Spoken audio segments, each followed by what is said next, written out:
much less too. Isn't it the case, to the great frustration of men and women in uniform, that this Tory government over the last 13 years has created an ornamental defence force? Nice to look at, don't ask it to do very much or sustain it for very long. OK, well, Madam Locke has been getting lessons from the SNP on procurement. I mean, Ferguson Shipyard, clinging on by its fingernails. When push comes to shove, they buy their ferries from Turkey, not from Scotland, when they've got a perfectly good Clyde in which to build them.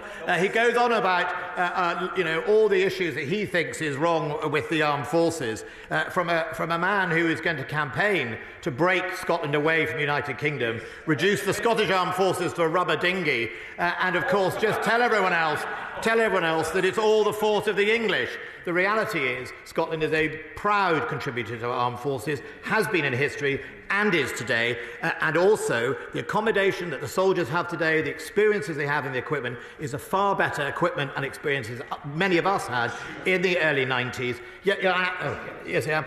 And what would be really nice if once in a while the SNP in Scotland actually did more than stand in front of ceremonial troops, got out there, helped soldiers be recruited, helped the schools talk about what's important about defence, rather than always talk it down.